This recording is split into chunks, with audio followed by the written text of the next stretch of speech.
I can't do it. Okay. We'll do it live. Okay. No. We'll do it live. It. Do it live. I'll write it and we'll do it live. Thing sucks. And here we go. It's another edition of the Daily Puck Drop. It is Tuesday, August 5th. Welcome into the show here, kiddos. We go live every day on Twitter and on YouTube and the Puck Sports mobile app. If you don't have that app, download it today. You can listen to the show on the move and on the go and also in your car. Now, once the live show is over, everything goes up on YouTube. Just search Puck Sports. And, of course, you can find the Daily Puck Drop on your favorite podcast platforms, Apple, Spotify.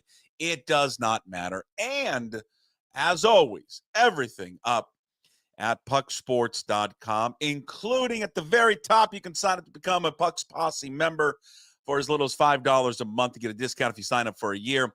Gives you access to everything that we do here, including the live content we do daily, plus VIP and bonus shows like today, coming out later this afternoon, the Sports Pit with Steve Sandmeyer, Matt Stretch Johnson, coming out later this evening.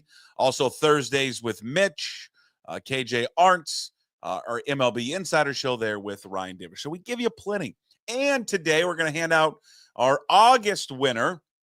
When you do sign up, your name gets thrown into a hat for a gift prize or a prize package of $100. We got $50 to John Howie, $25 to Georgetown Brewing, $25 to Flat Stick. Three great sponsors here of Puck Sports. And one lucky person will win that $100 Puck's Posse prize package coming up later in the show. All right, we got the rundown for you. We'll talk a little Ken Walker. Jim Duquette from MLB Network Radio will join us here in a few minutes. We'll talk stolen bases in the Major League Baseball. Got a comment yesterday from Bill Krueger. Got a lot of people worked up. And instead of just saying I disagree, it's you're an idiot. So I always enjoy that very much. John Canzano will join us too as well. Got 25 days, even less really for college football. I think the first game's August 23rd. So what have we got? 18 days to the start of the college football season. But John wrote an article about the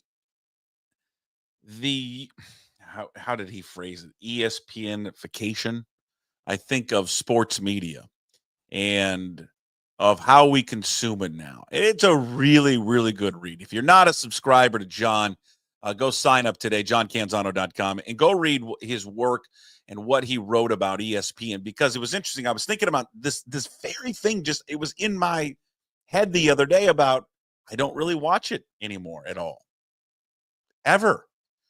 And then there's another show that I've just will probably never watch again, and and there'll be a tie-in to ESPN and just the growing, media industry and who owns what. But we'll talk to John about that coming up a little bit later in the show. We'll do our In Other News segment, and we've got Hey What the Puck coming up at the very end. And Hey What the Puck, it's a good one. There's video associated with it.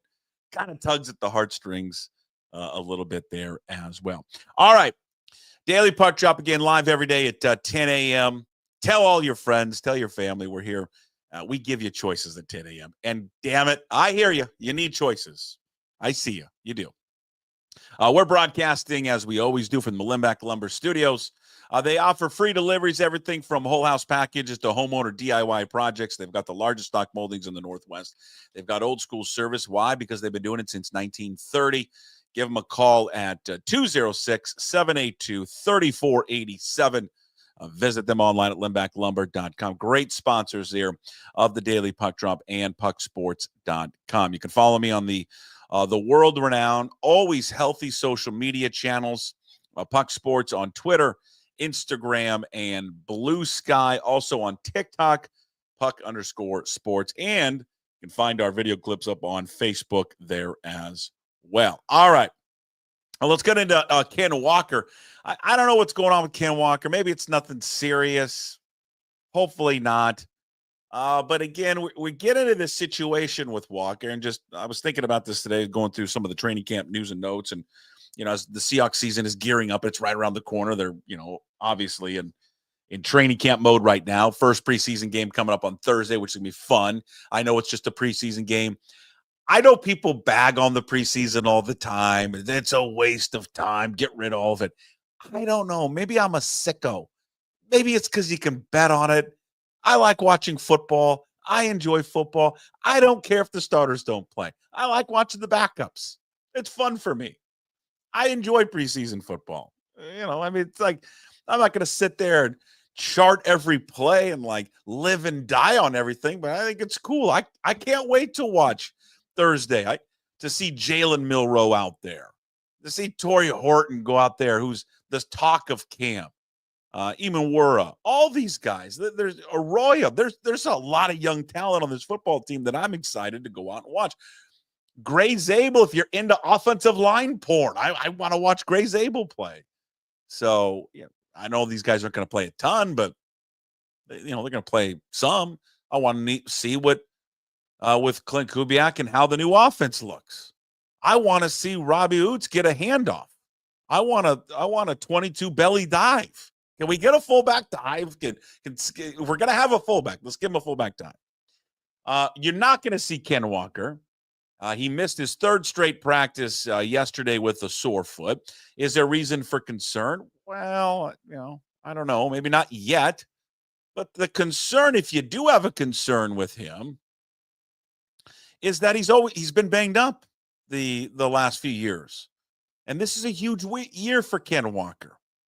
Ken Walker's going into the final year of his contract. He's going to be able to get paid? Are they going to pay him? I mean, I'll give you the comp numbers and his market value. And I think when you hear his market value, you're like, yeah, I don't know. But he's so tantalizing because he is a damn good running back. And when he's healthy, he's phenomenal. But he's not played a full season. He's missed 10 games in 3 years, including 6 last year. Phenomenal rookie season when he burst onto the scene with over 1,000 yards and 9 touchdowns. I love what he can do in the passing game as well. I think it's kind of an underrated, strength of his is how effective he can be. A lot of people have talked to know a lot more about football than I do. More of the X's and O's will say that maybe in this system, it could be a challenge for him. Because you watch Ken Walker with your own eyes, gets the ball, likes to dance a little bit, improvise, and then go. Sometimes it leads to something that's very frustrating when you watch him run the football. And you're like, Jesus, man, just hit the hole and go. But, maybe, with this new system that he'll evolve into that guy. According to Spotrac, so I don't know if we've reached the concerned level yet with him. We'll find out what happens today and as they talk more and maybe get to Mike McDonald to talk about him. I know McDonald wasn't there yesterday at practice for personal reasons, but, I don't think anyone would be concerned if he didn't have the prior few years. I think the prior few years for him and how many games that he's missed is the concern that some people have. I'm a huge Ken Walker fan. I'm not one of these guys that advocate for Zach Charbonnet over Ken Walker, although I'm a big Zach Charbonnet fan. I also think that Zach Charbonnet gets kind of crapped on a little bit in this town sometimes, and I like Charbonnet. I think he's a great backup running back. I think when he's thrust into a starting role and can give you bursts and flashes for a few games, I don't know if he's an everyday and every game running back, but he certainly can be a guy. I mean, he was a hell of a collegiate career, and we'll see. And this system, maybe this system fits him better. Sucks about Kenny McIntosh when he's talking about the running back room because, God, I love Kenny McIntosh. I love all their running backs. Damian Martinez, I got a man crush on Martinez. I can't wait to see what he does there in the NFL. They've talked about, steals of the draft. I can't remember who used the steal of the draft. Maybe it was Eamon Worry, I think, had describing Horton as the steal of the draft. And that may be, and it sounds like it's playing out that that's the case with Horton. Damian Martinez. You guys, we forget how good Damian Martinez was. I mean, I know he went to Miami, so maybe in the Northwest we kind of lost track of him. That dude's a stud. The fact they got him in the 7th round they got him in. I mean, Jesus, man. That's just a steal for what these guys want to do. But according to Spotrac, I talked about market value for Ken Walker. According to Spotrac, his market value 4 years, $41 million. 4 years, $41 million. Comparable running backs, Joe Mixon, David Montgomery, DeAndre Swift, and Josh Jacobs. Those are the comparable running backs there for Ken Walker. And again, I don't listen. Some of those guys, they're comparable when you look at their stats to a degree. The difference with a lot of those guys is the availability, and the availability just hasn't been there, with Ken Walker, and that's been the unfortunate part there for Ken Walker. All right, enough football. We'll get into baseball. We do baseball every single week. It's our good friend Jim Duquette who's joining us every single Tuesday. Of course, we couldn't do Jim Duquette, and we couldn't do a lot of our baseball coverage and a lot of our coverage in general without our good friends there at Flat Stick Pub. Big thanks to Andy Largent and the crew. Flat Stick Pub, a great spot. Hang out with your family, friends, co-workers, parties. They do it all there at Flat Stick Pub. If it's fun you desire, it's fun you're going to get at Flat Stick Pub. It doesn't matter what the occasion is, whether it's date night, guys night, ladies night, or large group event, Flat Stick Pub's got you covered. They have 6 great locations across the Pacific Northwest, from Pioneer Square to Kirkland, South Lake Union, Spokane, Bellingham, and Redmond. All locations offer the best pub experience in Washington. 2 rules at Flat Stick Pub: drink local and have fun. Pretty simple. So if you like to have fun, love local beer, and great tasting food, make Flat Stick Pub your next spot. Visit them at flatstickpub.com. And Jim Duquette joins us every single Tuesday. I'm going to say this, Jim. If you're anyone that does voice work, that likes to do commercials, hit me up. I'm the worst at them. I don't know if you've ever cut a commercial before. I'm so bad. I could use help. So hit me up, pucksports.com. Jim Duquette is with us. He is our GM here at Puck Sports, MLB Network Radio, Sirius XM, Channel 89. You can follow him on social media at Jim Duquette, GM, host of the Power Alley, airing daily, and the Front Office with Jim Bowden that airs on Sundays. How are you, sir? Everything is good. I think finally caught the breath after the trade deadline. I can't believe how many trades we had on Wednesday. Never mind Thursday. Like Wednesday was the most we've ever had, day before the actual trade deadline, and then the deadline itself. It's the most trades we've had ever. I'm gonna share a little secret with you, Jim Duquette.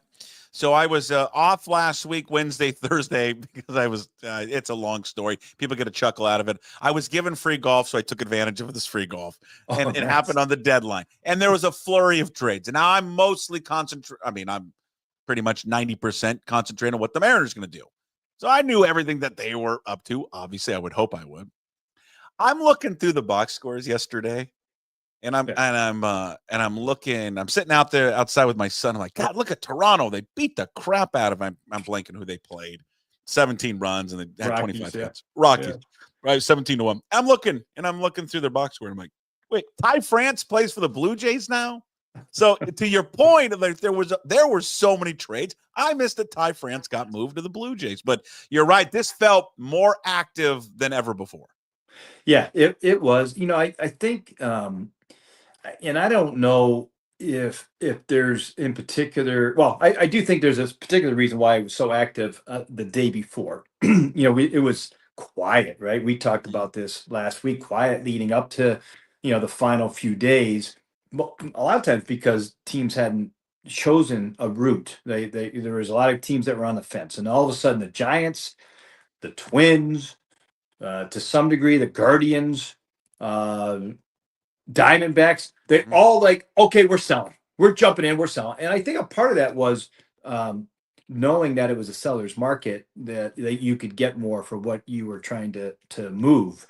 So I think that had something to do with it too, but also the way that those teams were playing going into the deadline. And I think that just added, to the fact, okay, well, Minnesota jumps in, they trade 11 players. The Orioles jumped in, they had 8 players, like all of it, like just those 2 teams alone traded 19 players, right? So, and most of the time it was like one transaction per player, except for like when the Orioles traded the O'Hearn and Laureano to the Padres. So it was like there was that type of. We should have known it was going to be, the volume But I was also surprised at the quality of relievers that were traded. All right, how'd our team do? The Mariners. When you look at it all, give me your thoughts on Suarez, Naylor, and Ferguson. I will say from what they needed, what they said they were going to pursue, and then actually getting it done. I mean, it's hard not to give them an A or A minus. I mean, that was fantastic what they were able to accomplish. There's only a few teams that got A grades. My colleague Jim Bowden, I think, gave A minus to Seattle, gave an A to the San Diego, and I forget he gave out, I think, one more A. But those two teams, San Diego and Seattle, really stood out because of filling the need with perfect players, right? So it started with Naylor. I wasn't convinced, even though I was hearing Suarez, they were still on Suarez. I'm like, that if they were in on Suarez, then I thought that would have been the first move, and maybe Naylor the second move. So they're probably not. And then Jerry, you and I talked about this last week. Jerry DiPoto said we're all in on impactful reliever, and maybe that's the only thing that they didn't get. I like Ferguson, but they didn't get like Jhoan Duran, or they didn't get Ryan Helsley, like that type of guy, which I viewed as impactful. But nonetheless, they were fantastic. What they were to get two corner infield power bats, that's almost unheard of at the deadline, or even getting one sometimes is hard to do. And the Mariners did two. They got the two best ones. Adam Jude, who has been filling in for Ryan Divish at the Seattle Times, that covers the Mariners for the paper and does just an excellent job, was on with me last week and noted, hey, they offered a really competitive package for Duran, like really competitive. Yeah. And in terms of their prospects that were in the top 100 of baseball, do you know by any chance who they offered or who was talked about with them? The final, like I had heard Montez's name, but I don't know if it was actual, in the end, there's so many names to get thrown out there. I don't know. I wasn't able to confirm whether that was, the guy or one of, I mean, it was going to have to be multiple guys anyway, but I think if you kind of look at the way they did it, I mean, Abel's a major league starter now, and it was, the kid that they gave up, Tait, it was a top prospect in the sport. It would have been at the level of Montez. It probably would have cost them an Evans maybe and a Montez, something like that, or so that would be my guess. Would have been the type of package for Duran, that Minnesota got back. And listen, Philly, Dave Dombrowski is all in. It seems like every trade deadline, so it was going to be hard to compete there. But I was encouraged that Seattle was certainly in the mix. Yeah. Were you surprised when it specifically came to Suarez of the return? Yes. Yeah. I thought it was going to be more. I thought when you kind of look at it, I'm trying to see, they didn't give up a top, at least. Well, no, Locklear was top 10, 9. I like Locklear a little bit, but he's not one of those guys you go, oh, well, you can't put him in a deal for Suarez. Like, any of those guys in my mind are replaceable to a degree. And it kind of still speaks to, we talked about how strong the farm system has been to really be able to do what they did and stay away from, all of their top guys. To me, I thought was, another reason why they get a high grade, and we've seen position players not get nearly as much. And they gave up I think three of those guys, all three may end up being big leaguers at some point. But I think, I thought Suarez could have, of all of the players out there in position players, I thought he would have gotten, a top 5 prospect, and it really didn't look like that they did.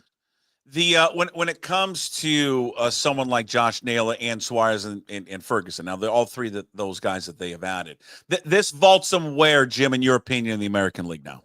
So, my opinion is, the American League is up for grabs. Mm-hmm.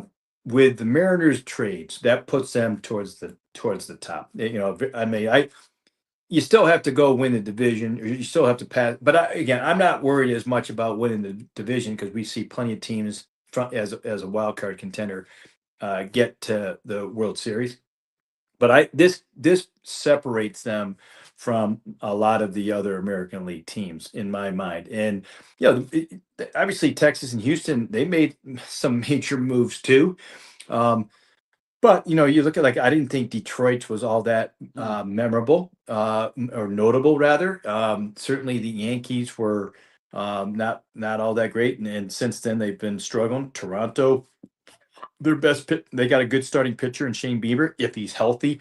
Like, if you kind of go through, Boston didn't do much at all. Like, you start to look at all the teams that Seattle is competing with here. They had the best trade deadline. I think they have the most complete team, both offensively, pitching wise, and bullpen wise. So, there are a couple people, and I'm included. I think they're one of maybe two teams to beat in the American League. Like, still have to go out and win. Still have to go. The postseason is tough, but the expectations are right now with the Mariners that they can make a run at this. Jim, this city will burn. It will burn down if they get there. God Almighty! Yeah, how long we've waited? We've waited forever. The only damn team. Only team. I'll be there for it. If they win, if they get there, I will be there for it. We'll go out and have a couple beers. God, I would hope so. Who in the American League? Well, before I pivot to that, let me just stay here with the Mariners. Okay, they've made the deals. They're technically rentals because both Naylor and Suarez not under contract for next season. It does not prevent them from not doing something. They did this with Castillo when they got him. They gave him an extension after acquiring him from the Reds. If they were, who do they prioritize first, you think, if they were to do something with one of those two guys? I think they would prioritize Suarez personally. He's the most complete player. I mean, defensively and offensively, and clubhouse and fit, and he's been there before. He knows what to expect, like all those things. Listen, I think I have some questions about Naylor and his defense. At first base, I've seen him play first. It's been a little rough. They're going to play him there, and we'll see. Hopefully it'll get better. Over the next couple of weeks there. But I think Suarez is clearly the guy that they should target. He's going to be the most expensive, but he's also, what is he, 33, I think. So, I think that's certainly a reasonable acquisition and reasonable thing to expect that they could go out and re-sign him for sure. You know what? We talked about Naylor's defense, and if you look at all the metrics about him defensively, he is not considered very good over at first base. I will say this: since he's been here, he's been great.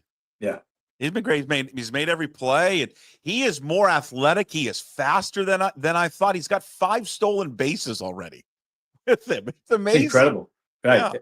That's incredible. And listen, it's one of those where there were some plays that he made that were kind of routine that he didn't make with Arizona, and that may happen occasionally here or there, but I think in the end, you just want him to make the routine play, like just catch the ball and anything that's hit near you, catch it, make the play that way. If you can do that, he'll be fine.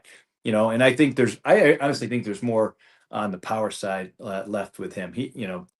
Arizona's not I know Seattle's not an easy part. Neither is Arizona. Arizona's been the last few years difficult to hit power wise there. So you might see a little spike in the power numbers from him. And I just like that there's a red ass to Naylor. Yes. That I think this club has been missing for a very long time. I know. And there's just an element to him. There's a spiciness to him, Jim. Is there not? Edge. I like the edge. Yeah, I like the edge. He's always shown. He showed it in Cleveland. He was a guy that I know Seattle had pursued in the wintertime last year. They were hoping to get. Other teams have tried to pursue him because of that edge. Like I've talked to him several times. I talked to him in spring training. He's a very mild mannered, kind of seemingly mild guy when you talk to him. Quieter side when you talk to him in a clubhouse. But there's something between the lines. That he has that I'd say an edge to him, and that's it's hard to find those type of guys. Edge wise, he has it. Suarez has kind of the the entire package that you're looking for, and so that's the other thing that it kind of goes unnoticed or maybe not recognized enough is the makeup part of it. There are some teams out there that's kind of downplayed that, don't pay a lot of attention to it. But I think the Mariners, they hit a home run in both those guys in terms of their fit in the clubhouse too. Yeah, it'd be fun to watch him and to see what he can do there in a Mariners uniform. All right, when you look at teams, and you've mentioned some of them, but who needed to do more, both in the American League and the National League? I think teams that had to do more should have done more. Boston, they really did not do much at all. I mean, they got Dustin May. They traded away Devers. I thought that trade was terrible. We talked about that plenty of times. But when you look and see, okay, wait a minute. They said they traded him. They had a bunch of money to spend and could add whatever. They didn't add a starting pitcher. They added Steven Matz, who's a good reliever. I just had him just talking on my show. He's a great guy to have, a lefty relief pitcher now, and Dustin May, who basically pitched himself out of the rotation with the Dodgers. That's not good enough. They have a fun team. They have a good team, but I felt like they needed to get some kind of certainty on the pitching side. A little bit more of an upgrade, and they were supposedly in on Joe Ryan, as a lot of teams were, but none of the top starters other than Merrill Kelly were traded. The way it turned out. So I think they did have a good one. I didn't think the Cubs did. They traded for Michael Soroka. Already he's on the injury list now with his shoulder. He got one start last night. Brutal way to have that happen. I like the Willie Castro pick up for them, and they had one other guy find it, but they were just kind of a boring. Andrew Kittredge, who I like. Kittredge is a reliever; it's not bad, but they were lacking impact as well. So I thought those two teams, in particular, that are in it, just did not have a good deadline. All right. So what about where we're at here with the Yankees in the American League? I was watching last night, and I think the discussion, I think it was on MLB Network, and they had mentioned, would the Yankees ever make a move, or it was with Aaron Boone right now? And I'm like, God, really? We're talking about now? And I was curious about it. I mean, listen, they're in a free fall right now. They haven't played well. They get Aaron Judge back tonight, which is going to be obviously good for them. The acquisitions that they made at the deadline, I mean, none of them have worked out so far. They've just been terrible. Yeah. Where are the Yankees at right now? And is there discussion? What you think they would do anything with Aaron Boone at this point? No, I don't think they do anything with him. They don't. I don't even remember in the Brian Cashman era, they've never fired a manager in season. There was only one time they fired a hitting coach in season. It was like last year, So, but Aaron Boone just signed an extension.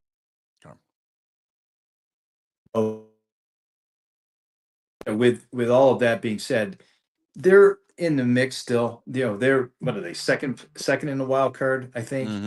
With all of these struggles that they've had, and it's gone on for a third of the season now, so they got to figure it out. But I still feel like they're in a decent position, especially with Judge coming back tonight. So he's been on the injury list the last 10 days. He's coming back tonight, and so I think that part of it. By the way, Jake Bird, who they picked up in the trade. 2 bad outings. They just sent him to AAA today. So he's on. So they've already acquired a guy. They realized it didn't work, and they're sending him out. So they're not messing around. But they've made a lot of kind of sloppy mistakes. They've been terrible in the field. Awful. Ton of fielding mistakes. Ton of base running mistakes recently. Some ugly baseball. But Jim, how can you the Volpe kid? I mean, he can't throw the ball to first base right now. He just can't do it. I mean. At what point do you just pull the plug on that? I mean, they don't make. I mean, they make little league mistakes, Jim. They've been. I like to joke about this, but I don't want to offend little leaguers out there because sometimes they play better baseball than what we see in the major leagues. But like with Volpe, it's clearly in his head. He was a Platinum Glove award winner as a rookie. And he's just gone backwards so quickly. And that it happens in New York. I think he's definitely pressing. You can tell. I know the kid a little bit from his amateur days. He's definitely better on the defensive side than what he's shown, and that's the hard part. When you're the Yankees, you're like, well, just do what we expect you to do, and and he's not doing it. They don't have a lot of options either. Like they Right. picked up Rosario. He's not really a shortstop anymore. That they don't have a real legitimate guy that can go in there. So they need him to figure it out, even if he's hitting batting ninth, which is what he's been doing. They just need him to catch the ball and make the routine play. There's been times where he's made some crazy plays. You're like, what? Like, why would you even think about throwing the ball there? That's what tells me he's pressing because he's doing things that he normally doesn't do. Well, it's going to be a hell of a run. I mean, they get, the Yankees get Judge back tonight. It's interesting because Cal Raleigh, in the time that Judge was out, Raleigh didn't really take advantage of it. And I was curious that when Judge went out with the injury, could Cal Raleigh really just step on the gas pedal and kind of separate himself a little bit? Yeah. He was unable to do that during that time, but now we get to see these two guys go out here for the next 2 months and then to see who can pull off the American League MVP, which is going to be a hell of a race down to the wire. It's going to be fun. It's going to be almost as fun as the postseason race rush that we see. Just the way the season that he's had. You're right. He could have really jumped ahead in that situation. It's fine. It's not like again, we'll see what Aaron Judge looks like in his first few games back, having been out for a while, and also he's got a DH, which we haven't seen a lot of him as the DH. So we'll see what that looks like. But that's going to be a fun race. Watching the Mariners try to catch the Astros right now. The Astros, we were talking about this today. Astros feel like an underdog, and they have a 3-game lead in the division. But right. Just because of all of their injuries and how kind of up and down they've played here over the most recent stretch. I saw the note coming from Houston. He saw Paredes decided not to have the surgery. He's going to continue to rehab and see if he can get back from the hamstring. What are you hearing out of there? And do you think he'll be able to make it back in time? I mean, it's hard to know for sure, but you like the time, the effort. The team's in the mix, and so you always like that from the front office side. But you're always leery about what kind of what kind of results are you going to get, even if he's let's say 80%. I think that's the hard part to know. That's why I really appreciated what they did with Correa. Correa is going to listen. Correa is a great player. I know he hasn't had a great year, but going back to Houston in a ballpark that he is comfortable with, that's where his family is. Like that just changes a whole different mindset. You're in a winning environment now.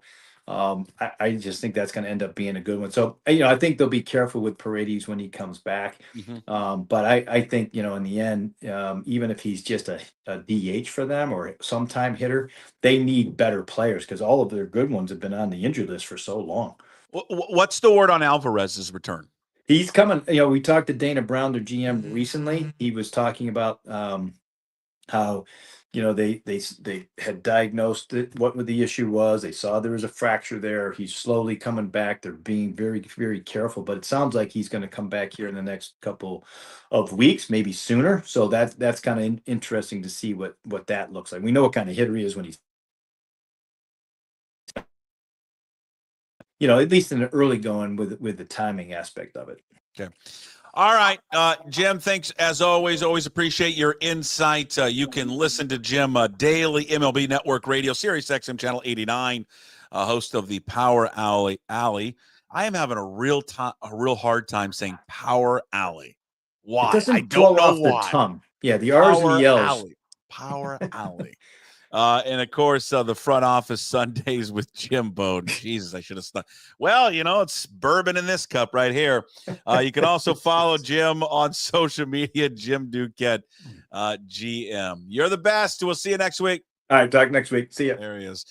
Jim Duquette with us every single week. Again, brought to you by Flatstick Pub. Big thanks to Flatstick Pub for their support. As always, bringing you Jim Duquette every single week. Seriously, I can't say it. Power Alley. Why is that? That's not hard to say. Why am I having such a hard time saying that? Yeah, you look at right now the American League, and I would just ask anybody, where do you put the Mariners right now? You start looking at it based on paper, what they added,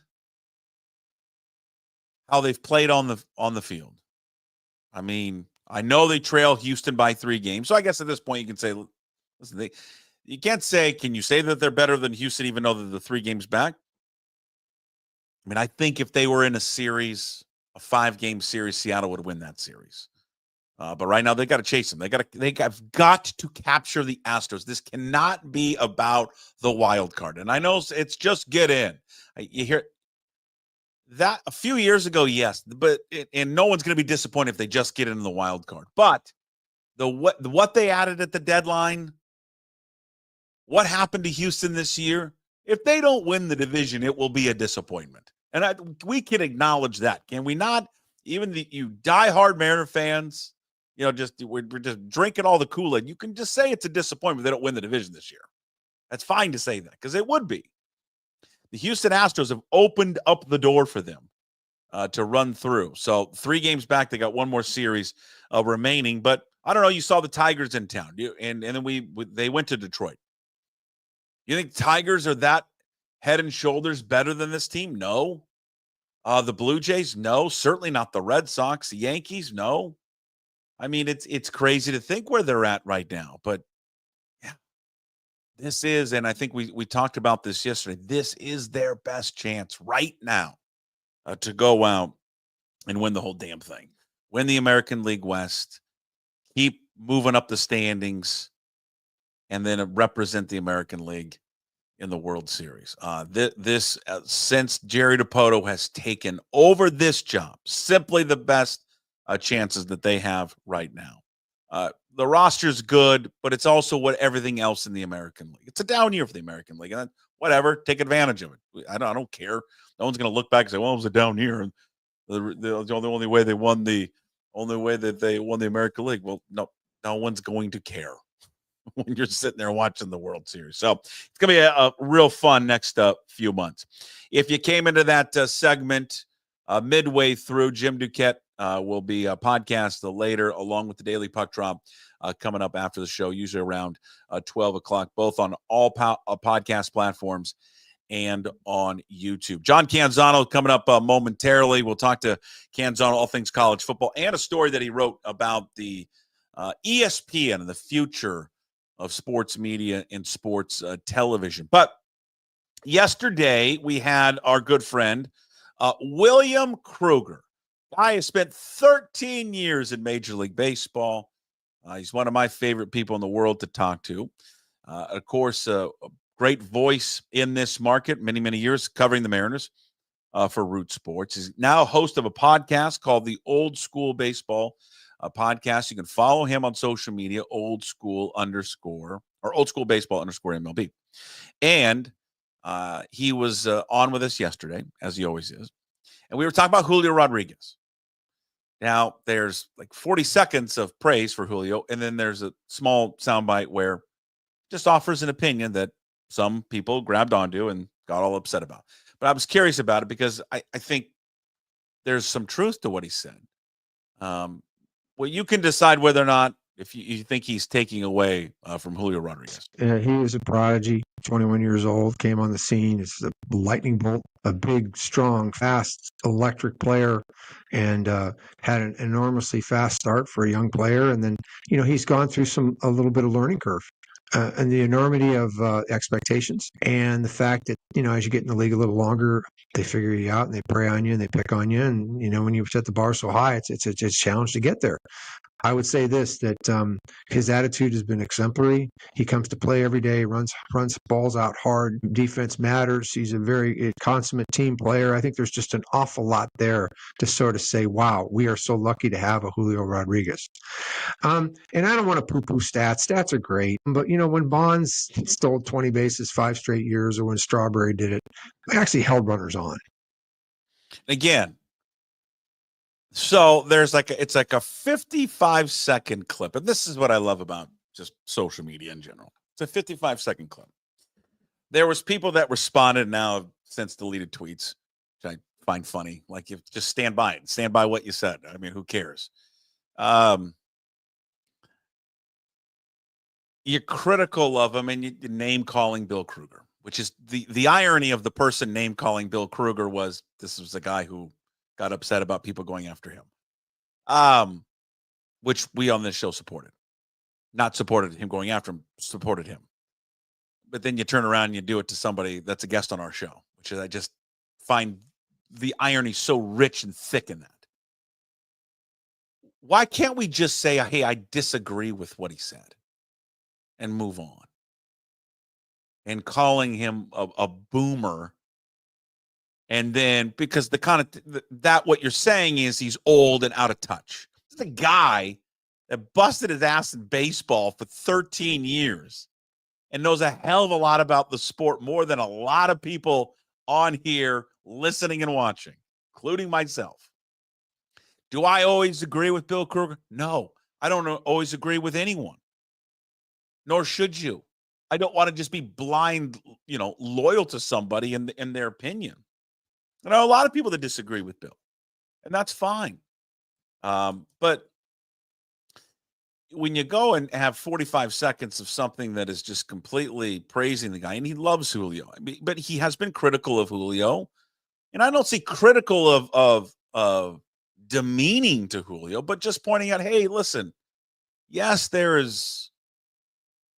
he's a great player, but there are areas where he can improve more, and that's okay to point out.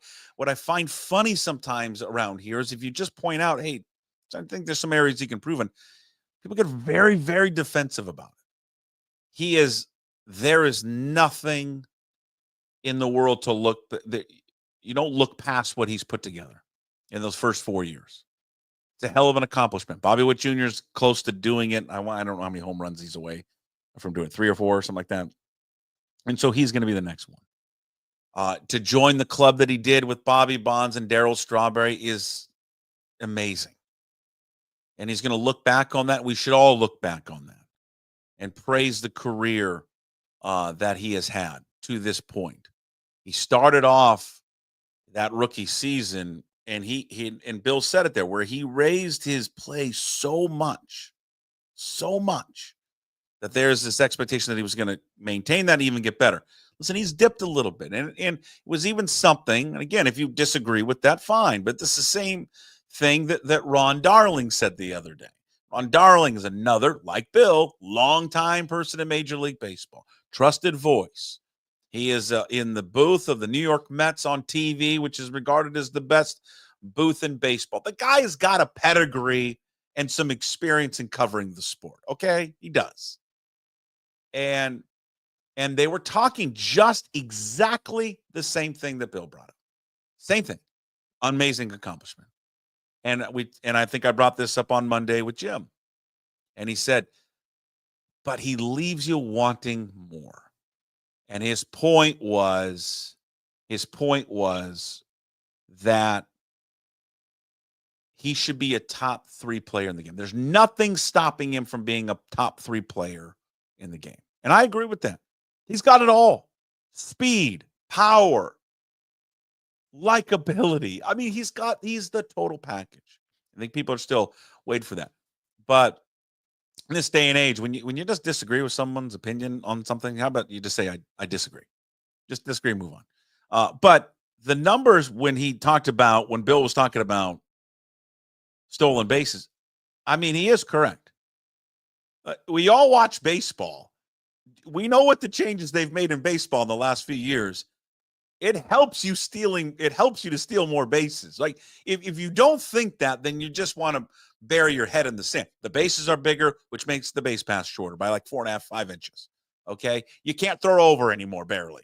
So they don't hold runners on. There's a strategy in baseball now, not even to hold the runners on that much anymore. You can't waste pitches throwing over there, pickoff moves, because if you don't get them, then they advance already to second base. It is much easier to steal bases now. There's nothing wrong with saying that. And in fact, I would say with Julio, he should have more stolen bases. But he has got the thing with Julio, he has got the ability to not just be a 20-20 guy. He should consistently every year be 30-30 guy. And really, you dream big, you should be a 40-40 guy. He's got the point is he's got the potential every single year to be a 40-40 guy. But I think everything Bill said there, whether you agree with it or not, it's his opinion. And that's, what we're all asked to do in this business, just have an opinion. You can just simply say, hey, I disagree with it without the, hey, I'm going to take a shot and call him a boomer. It's the dumbest thing in the world. I love social media. Just a real train wreck. All right. We go now to our guy down in Portland, Oregon. He's the one and only Johnny Cans. John Canzano joins us every single week. Brought to you by Zeke's Pizza. Follow him on social media, John Canzano, BFT, Bald Face Truth Radio in Portland, Oregon. Host down there at 750 The Game. And, of course, JohnCanzano.com. How are you? I'm doing well. How you doing, man? What people got you down? People disagreeing?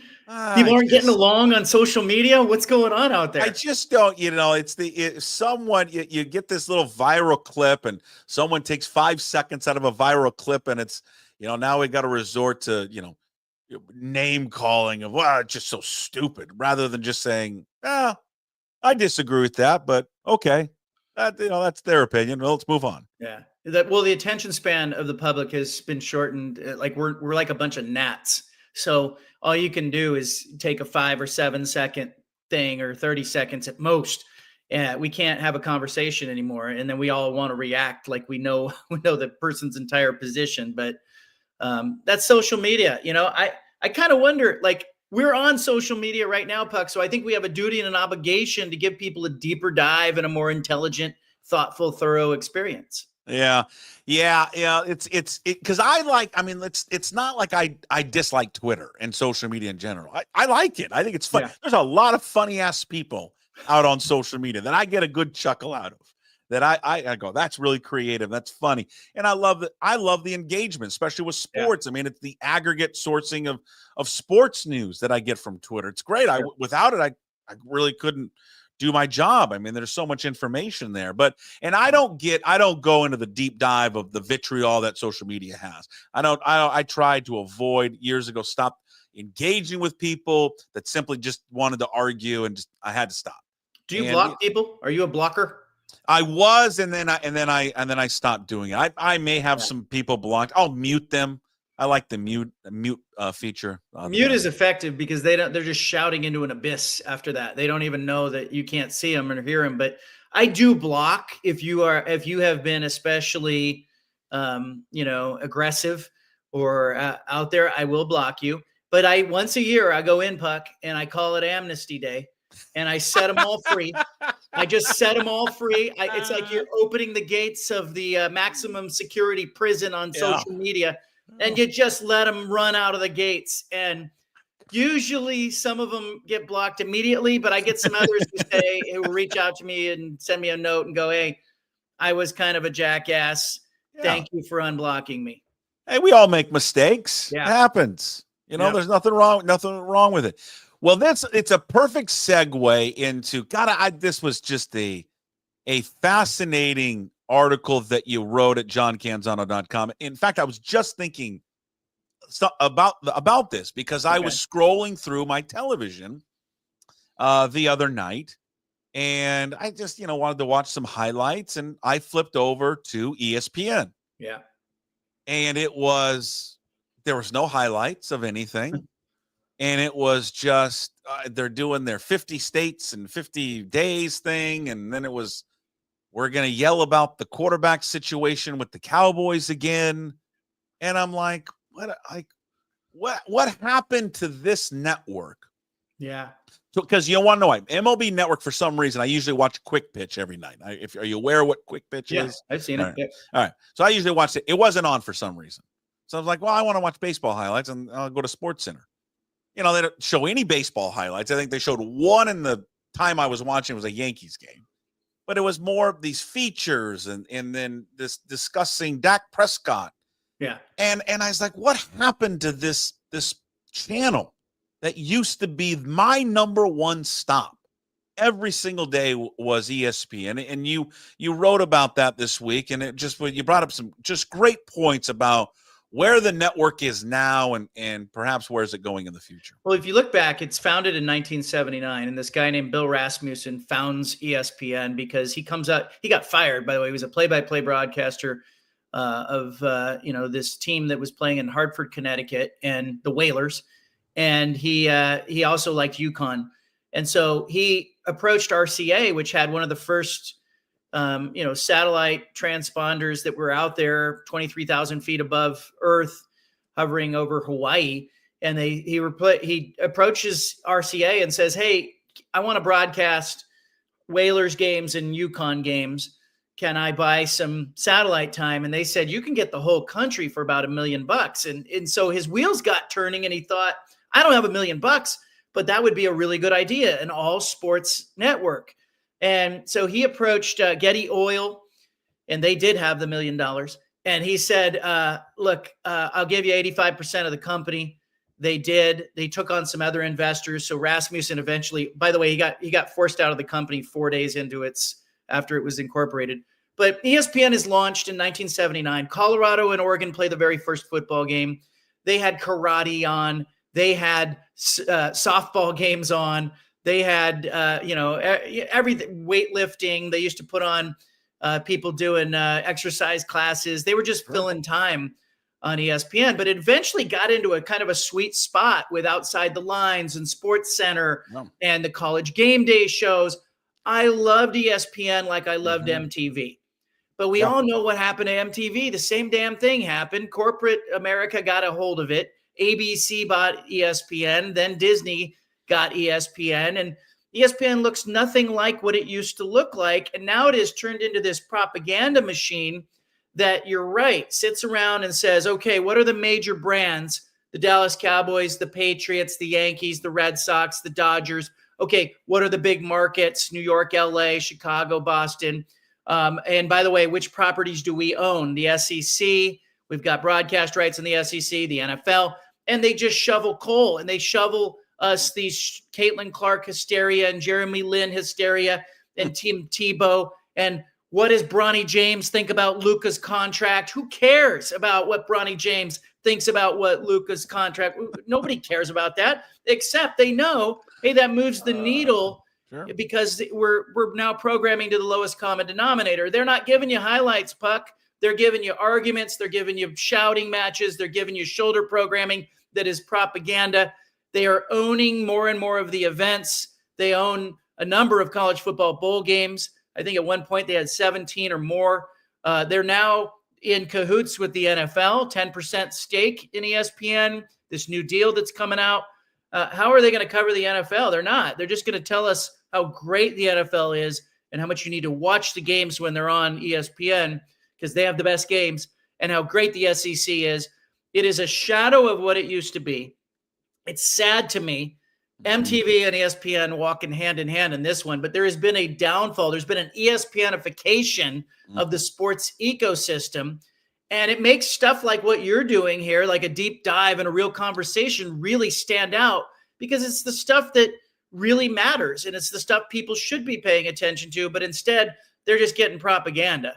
But they wouldn't do it if people didn't want it, though. That's what I guess that there has to be a good portion of people that enjoy watching Stephen A. Smith yell into a camera, right? There has to be, right? They have to have some of that. You can get away with that. Like, look, I've sat on a bus next to Stephen A. Smith. He's not the guy he is on TV, nor is Skip Bayless. I worked with Skip Bayless. And one time I ran into Dick Vitale at a NCAA tournament. I was at the soda machine, and here's Dickie V, and I thought he was going to be like, hey, it's a diaper dandy, baby. What are you doing? No, he was just like, Dick, hey, how you doing? We had a normal conversation, and I was like, oh, wait a minute. These guys are acting on TV. Okay, I get that. I understand that, and there's a place for that. There's always been a place on television for entertainment, but you can't just be about the entertainment and the propaganda.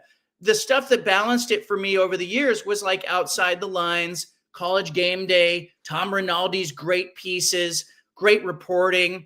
It was a must watch on Saturdays on a college football Saturday. Now it's a shirtless Pat McAfee arm wrestling somebody riding it on a Harley. Like it's jumped the shark, to steal a Fonzie in Happy Days phrase, And here's the thing, and you're right, they are programming to the lowest common denominator. They are after a young demo, men age 25 to 54. I would even say they're going 18 to 34 on the demo because they want to grow with it, and they want young. viewers who are into that kind of stuff. And so maybe it's like me walking around the mall going, they don't have a store for me anymore. Like, what happened to my store? You know, it used to be Pacific Sunwear, or maybe it was a Borders or a Barnes and Noble.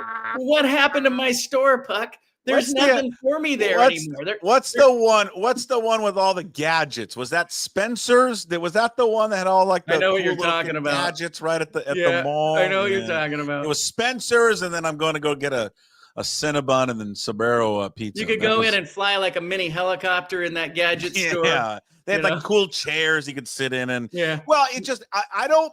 The entertainment factor from the personalities, I understand. I mean, the E in it stands for entertainment. Sure. I guess it's just the same old tired programming every single day of just shoveling the same topics over every different platform. And I think the mistake that they have made. So you tune on and you're just recycling the same thing over and over again. Yeah. It's LeBron though. LeBron is like, sure. Look, and ESPN's not alone. Fox does it too. And I've been on the FS1 shows. I did a show one time. Andy Roddick was on the panel. Gabe Kapler was on the panel. And I was in the pre-production meetings on the Fox studio lot. And it was summertime. They said, let's bring radio guys in and have them sit in on the panel. And I'm in this pre-production meeting. And it's like, you could go down the line, Puck. It's like, hey, we got to talk about LeBron. What can we say about LeBron? Is he a failed leader? Is it? And I'm like, why are we talking about this? Like, we shouldn't be setting the narrative. You should be reacting to what is actually happening in sports. And so I can guarantee you, if you go to ESPN.com this week, you're going to see LeBron, Luka, the Knicks, the Cowboys, the Patriots. They are funneling their programming and their news content towards the major markets. They are after eyeballs and clicks, and I get that. And you can do that. You can give me photos of the Dallas Cowboys cheerleaders, or here are the 10 best tattoos in the NBA. You can give me that, but you have to give me the deeper dives. You have to give me the smart stuff, the investigative reporting. And I don't know right now if I trust ESPN to cover the SEC or the NFL with any kind of objectivity, because they're in business with these entities. Yeah. Well, the thing is, what just happened? I remember when ESPN, with SportsCenter, they shifted away from showing highlights. It became features, and it became, stories, and it got away from showing the highlights. And I remember then that's when ESPN News came around. The fact is, do we still have ESPN News, by the way? I don't even know. Is it still around? ESPN's not for me. Like Auntie Annie's pretzels, where have you gone? Like it's just not for me. There's nothing for me in the mall. What about a Mrs. Fields cookie? Yeah, I'll take a cookie. That's for you, of course. Yeah. Sharper Image was the story. Sharper Image. Yeah. I would go to Sharper Image and then maybe swing by Orange Julius. Yes. Orange Julius. So, but ESPN News used to have, and it would recycle 30 minutes. Yeah. Highlights. That's all I care about. That's why I love Quick Pitch. That and Abby Labar, who's the host of it. But anyways, that's you know what happened? You know what happened? I just want highlights. That's all I want. I don't want the other stuff. But you know what happened? Your phone happened. And ESPN said, hey, Puck's got his phone. He can get the highlights anytime he wants. We've got to give him something else. We've got to give him, hey, and what do people respond to? It's reality television. It's the staged argument between two personalities on ESPN. I'll tell you, the show I do like is the Scott Van Pelt show that he does late at night, kind of the summary wrap-up show that was Stanford Steve. It's probably the only thing anymore that I really look at on ESPN and go, okay, I enjoy this. Because it's different than everything else. Yeah. It's different. It's in a way kind of what we do. It's more of a talk show in a way. Yep. That's how he does it. So I enjoy that. Now he takes us like summer break, so he's off, but that kind of is the last thing. But it got me thinking, because I think there's another program that I now am pivoting away from. Now it's kind of the same reasons, but not exactly like ESPN. But I flipped on, and I've been watching this for years. It's not just an old man thing. I've been watching this since I was like 8 with my dad. It was like we would always watch 60 Minutes. Always. I've grown up on 60 Minutes, watched it my entire life. But this latest fiasco with 60 Minutes and with Paramount and everything, I turned it on this past Sunday, and Leslie Stahl, who's one of their fabulous reporters, is on there. she's doing a story, I think, on women's fertility. And I'm thinking to her, I'm like, and I saw the rundown of the stories they were doing. None of them were pointed at the government. None of them were at the president. And again, I'm not trying to make this political. The point is 60 Minutes was a watchdog of government. They're not going to be that anymore. No. That's over. Yeah. And so that program has lost all credibility. To your point with ESPN, how will they cover the SEC? How are they going to cover the NFL? Oh, they're not. Not if there's something pivotal. Not if there's something important to report on, because they have now been owned by these big corporations who are in bed with even bigger entities now. Yeah. Well, turn on the 60 Minutes. The head of 60 Minutes walked away, said I can't do the show the way that they want me to do the show. And I think that's obviously a huge red flag. Like, sirens blaring. MTV's gone. ESPN is dead. 60 Minutes is going there too. So it does, I think, put it back on, journalists and talk show hosts who want to take those deeper dives, who want to take people behind the scenes and show people what's really going on. Because when you flip on ESPN and you watch the college football playoff reveal of the rankings show every week, you're getting the talking heads at ESPN telling you how great the SEC is and how none of the other teams in the country can stand with these teams. And they're really shaping and fashioning their narratives around their partners and their upcoming matchups that they're going to carry on TV, because they're trying to foster, a bunch of interest in that. It's not right. I think the viewers probably see through it, but the glow of that ESPN shoulder programming is a powerful thing. The SEC is good at the top of that conference. They're great historically. So is the Big Ten. But we both know when you turn on Fox and you turn on ESPN, you are getting propaganda. Yeah. I don't know. Can it get any better?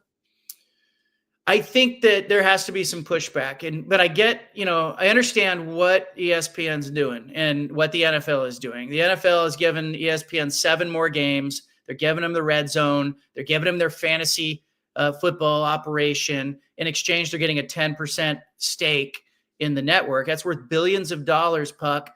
You can't tell me that, me turning my TV off is not going to move the needle for them when they know, hey, we're getting billions of dollars. And by the way, we're getting favorable coverage, people telling the league how great they are. I'll tell you one thing I did like. Adam Silver came out this last season, the NBA commissioner, and he said that he felt that the coverage of his league was turning into gossip. And, you had the former First Lady, Michelle Obama. She said Stephen A. Smith's show sounds like the Real Housewives, like they're just gossiping. And I thought that was interesting to hear people sort of pointing it out, because, it has become less about the actual games and more about who's doing what on Twitter and who has thin skin and, oh, look at who has rabbit ears and Kevin Durant said what and who's asking for a trade. It is all the drama. I think the more that people can get back to, talking about and thinking about what actually is going on, the better off the ecosystem is. It's crazy. The entertainment, side of it. Now we've got reporters on some of these sports shows where they are. I mean, Ryan Clark does it on ESPN, where they judge what the players are wearing walking into the stadium. Yeah, I'm like, what the F are we doing? Yeah. I don't care what they wear. Right. But again, I'm probably a minority because someone probably does, and they eat that up. Yeah, you're not in Hot Topic at the mall, but somebody in Hot Topic would be into that, and that's who they're after. And here's the other thing: like, it's not just TV. Newspapers are guilty of this as well. And I worked at 6 different newspapers. I saw sort of the erosion of the newsroom. My last newspaper, there were 68 people working in the sports department when I was hired. And there were 8 or 9 when I left. I just stopped counting. It's, and the reviews that you get working in a newspaper are often about engagement and clicks and unique readers. And, hey, could you write shorter? Because, that create, post more frequently, but shorter. And it's all about driving the metrics and not really about doing the real coverage. And, it's why you left and you're doing what you're doing. It's why I left. I'm doing what I'm doing. But I hope there's someone coming behind us, Puck, who wants to do it on a deep level, because I'm certainly interested in reading that stuff and watching that stuff. Okay, last thing for you. In your mailbag, you were asked a question and answered about beer sales at Washington State at Pullman. What do you know, Mr. Canzano? Well, I talked to Ann McCoy, the AD at Washington State. She tells me that nothing is official yet. It does sound to me like Washington State is going to serve beer in public areas. 90% of the colleges do it. There are some concerns about, you need additional security, you need monitors, alcohol monitors, you need this to happen responsibly. But they've served beer and wine in the luxury suites and the club level at Martin Stadium. It looks like public areas are going to get beer as well, Puck. There's a lot of money in it. I looked at North Carolina. University of North Carolina did not serve beer in public areas prior to the pandemic. They were getting about $300,000 in revenue prior to the pandemic. After the pandemic, UNC started serving beer. They will generate more than $4 million in beer sales this football season. So there's about, are Washington State fans beer drinkers? There may be $3 or $4 million there that wasn't available before. Jesus, probably a profit, $6 beers at Autzen Stadium. I think you could expect to see that at Martin Stadium as well. Okay. All right. JohnCanzano.com is the website. Listen to him on his radio show down there in Portland, Oregon on 750 The Game. He's with us here every single week. I always look forward to it. Great perspective as always, and we'll talk to you next week. Thanks, pal. There he is, John Canzano, JohnCanzano.com. His weekly visit, all brought to you by Zeke's Pizza, homegrown in the Northwest. Visit Zeke'sPizza.com. Follow him on social media, John Canzano, BFT. As I mentioned before, Bald Face Truth down there in Oregon from 3 to 6 every single day. And again, his segment will be podcast up on all the podcast platforms and, of course, on YouTube once we wrap up, usually around noon or so. Go read. If you're not a subscriber, sign up, become one, and go read his latest story on the ESPN vacation. That's a hard one for me to say. All of it is hard for me to say today. And, the sports world is a somber study is the headline of it. Propaganda machine is off the rails. Like many of you, I grew up watching ESPN. We're all sports fans, and that was the best place to watch sports, and still is to a degree. But what it's become, and I know there's going to be people that tell me, and I'll read, and this is what people want. So they're doing what people want, but it's I don't watch it anymore. And I know there's a lot of people that will say that, but they actually do. I honestly, I will watch when Van Pelt's on, but that's it. I will flip on, and I've hosts that are trying to be funny that aren't funny, but I know that because I'm not funny. But I just want highlights. I'm just an old fuddy-duddy. You're doing stuff all day long. I want to come home and watch highlights. That's why Quick Pitch is the greatest thing in the world, by the way.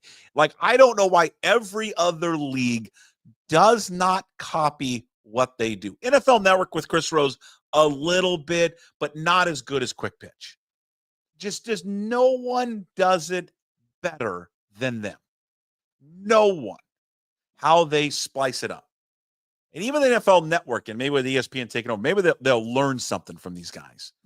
But I just don't get it. It's 30 minutes. It's every single game, and you get the best highlights, and after watching that exactly what happened. So NBA doesn't do it. The NBA TV postgame is terrible. Awful. Awful, awful, awful. I'll be honest with you. I don't think I've watched in a couple years. I still think they do it. Does ESPN still do the college game day wrap-up show at night? The one that I watched, growing up was Reese Davis. It was Lou Holtz and Mark May. Those were the three that did it. Do they still do it anymore? Then it was like Jesse Palmer. Maybe they still do. I don't know. But that used to be one of the greatest shows because there's so many games going on, and then you got to get caught up on all of college football. But I don't know. It's just the debate aspect of it, the yelling and the screaming and the manufactured storylines and the drama and all of it. It's so calculated and annoying and boring for me. But maybe for other people, it is not. Big thanks to Canzano again for joining us here on the show today. We got What the Puck coming up a little bit later. And also in other news coming up here in just a quick second. We'll get to in other news in a second. A reminder, the Sports Pit coming out later this afternoon with myself, Steve Sandmeyer, and Matt Stretch Johnson. We're recording those now on Tuesday, by the way, Tuesdays, just to fit in our schedule a little bit better. Also, another Pucks Posse giveaway. If you sign up to become a Pucks Posse member, you immediately get thrown into a hat, and every month we draw out a new name. So our winner for August, $100 prize package by just signing up to be a Pucks Posse member, which you can do by going to pucksports.com. You can sign up and do the monthly payment, which is $5, which is just a cup of coffee, really. Some places that's more. It's actually a cup of coffee is more than $5. Or you can sign up for a year, and you get a discount around $55 or so if you sign up for a year. Once you do that, you're thrown into the hat. We'll pull out a new name, and then our new name here for August for the Pucks Posse giveaway, $100 prize package, $50 to John Howie Steak, $25 to Flat Stick Pub, and $25 there to Georgetown Brewery, one of our three of our great sponsors here on Puck Sports. Congratulations, Mike Roundtree. Mike Roundtree, not round, but Roundtree. Mike Roundtree, you get a $100 prize package for the month of August. Mike, we've sent you an email. Respond to that email, okay? You don't respond within 48 hours, I'm going to give it to somebody else, all right? So Mike Roundtree, you're on the clock. You have until Thursday to respond, Mike. If you know Mike, get a hold of Mike and tell him, hey, you won the $100 prize package Pucks Posse giveaway. So do it today. Also, I mentioned this yesterday, and I want to one more time bring attention to it, especially for all you Coug fans out there. I know we got a good portion of Coug fans that obviously watch this show and or listen to this show. They just unveiled this week a brand new website, did the Cougar Collective. Congratulations to everyone over there associated with the Cougar Collective, who's been great sponsors here of Puck Sports and the Daily Puck Drop for the last year. A bunch of cool stuff we did last year with Cougar Athletics. We had Jake Dickert on all the time. We had a bunch of the player segment was cool. We're working on something right now. Hopefully, fingers crossed, it comes through. But we should have something pretty, hopefully, exciting to announce coming up a little bit later. But they got a brand new website. It's called oldcrimson.com. Oldcrimson.com. The website where you can go. They've got apparel there. They've got coffee. They've got drinks that you can purchase there on the website. Just launched this week. Wave the flag, fuel the future. So one-stop shop for all things Cougar Collective. Go visit. And Old Crimson, oldcrimson.com. There is the website. Places there also to join the 1890 Club as well. All right. Okay, we got Hey What the Puck coming up here in a moment. But first, before we get to that, in other news, stuff that we missed today before we sign off on this great Tuesday, Hard Knocks. Speaking of great programming. I mean, I'll eat this stuff up. God, nothing's going to really happen, and it's so guarded, but I love it all. Hard Knocks makes its premiere tonight on HBO, 6 o'clock Pacific tonight, featuring the Buffalo Bills, who finished 13-4 last season. Lost, of course, in the conference championship game to Patrick Mahomes and the Kansas City Chiefs. But Hard Knocks back for another year, 5 episodes. Now, I saw in the release it was 5 episodes. Has it always been 5 episodes? I always thought it was more than that. But it premieres tonight. One of the great programs, sports programs that we have, the behind-the-scenes look at training camp and an NFL team. I'm still waiting for the Seahawks to be a part of this. I just want them to be on this show so bad. In other news, fresh off returning from the to the Portland Trailblazers, Damian Lillard is going back to school. He's going back to college, Weber State. He has been named the school's general manager for the basketball team. You saw that Steph Curry did this at Davidson. You've seen other players do this in professional sports. Lillard going back to be the general manager of Weber State, which really means he's pumping in a lot of his millions of dollars into the Weber State basketball program. David Riley, my plea to you. Can someone, Ann McCoy, the new president, that I can't remember her name, can someone please over there, you want me to do it? I'll do it. Can we reach out to Klay Thompson? We could use some money. You know, we don't have a lot. He's got a lot. He's got a brand new girlfriend. She would be wonderful over in Pullman.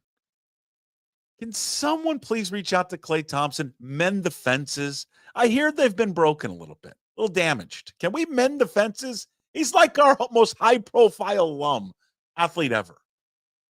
We should do everything to take care of him.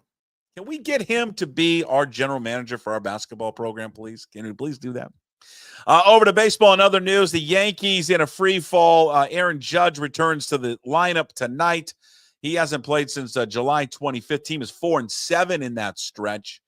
The push for the AL MVP begins tonight. Judge returns to the Yankees amidst talks that maybe Aaron Boone could be on his way out. But we had Jim Duquette on earlier today saying that's not going to do that. They don't fire anyone in season. But they much needed help there for the Yankees currently in the wild card standings. But 4.5, 5 games back there in the American League East behind the Toronto Blue Jays. In other news, Mill Creek Little League softball team. They defeated the team for the West Region out of L.A. yesterday, 10-0 to stay alive in the Little League Softball World Series. It's a double elimination tournament. They play tomorrow against the winner between Connecticut and Florida. In other news, Bonney Lake Little League, the baseball team, they defeated Alaska. You remember we talked about this yesterday, 17-5. They killed Alaska in the West Regional tournament. They are set to face now team from Oregon out of Beaverton, 2:00 today on ESPN. So about 3 hours from right now. The winner between Beaverton and Bonney Lake will advance to the championship game on Friday. The loser will play tomorrow against Anchorage. And in other news, a quick shout out to the GrozFather. Happy birthday to Dave Grosby. Turned 65 yesterday. Of course, part of the Puck Sports family. He and Gas, now with the Groz with Gas Take 5 podcast. We produce it for those guys. New episodes drop every single Monday. Groz turning 65 yesterday. Of course, he's been very public, detailing his courageous battle with Parkinson. He's simply one of the best people many of us, myself included, have ever met. And no one, and I mean no one, has ever said a bad thing about the Groz. Well, if you don't know him, but you do know him, you've listened to him for many, many years, the way he has always been on the radio, the way he is now on the Groz with Gas Take 5 podcast, that's Dave Grosby. He is unique. He is always himself 100% of the time. And he is simply the nicest person many of us have ever met. So we love you, Groz. Shout out to you. Happy birthday. Happy 65th. And shout out to his lovely wife, Bonney. And you really, Bonney, are the saint because you've stayed with him. That's truly the miracle there. But the Groz celebrating with a big chocolate birthday cake there yesterday. That's it for In Other News. Before we wrap it up, let's do Hey, What the Puck? Which is brought to you by our good friends at Restoration One of North Seattle. Your restoration company lets you avoid the stress of water, fire, and mold damage with their property restoration services. Locally owned and operated. Make them your first call when those damages affect your residential or commercial property. 206-817-8917. Visit them online at restoration1.com, the North Seattle franchise. There was a tremendous video that was put together by the Seattle Mariners.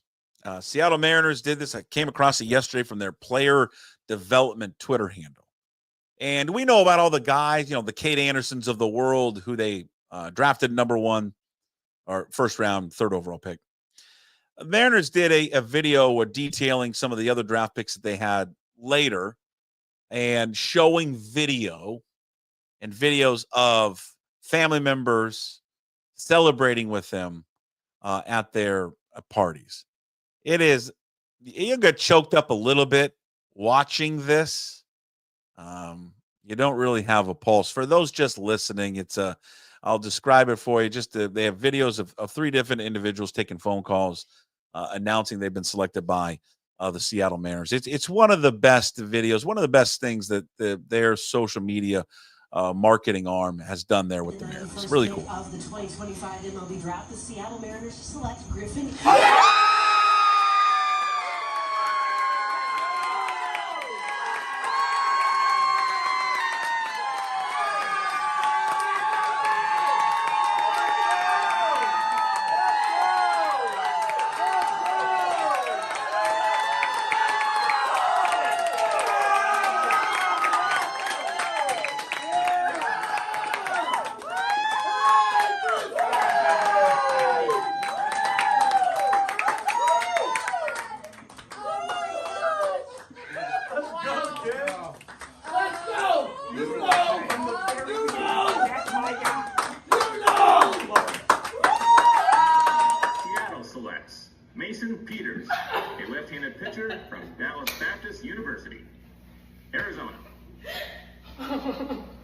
All right, so for Mason Peters, Dallas Baptist is their 2nd pick here in the draft so far. A little decent on the velocity. It's not anything that's going to blow you away, but you like what he can do. Yeah, he's not a big physical guy. He's 5'11", 170. Seattle selects Esteban Miranda. Oh, let's go. That's crazy, bro. Again, just one of the coolest things. If you're just listening to the podcast, go back and watch it on YouTube, the Daily Puck Drop, there at the end for Hey, What the Puck. One of the coolest things that I think the Mariners have put together, and what really, tugged at me, obviously being a dad and have a son that plays baseball and a daughter that played softball and just sports in general, that, the emotion of the families and friends getting to watch their loved one fulfill a lifelong dream.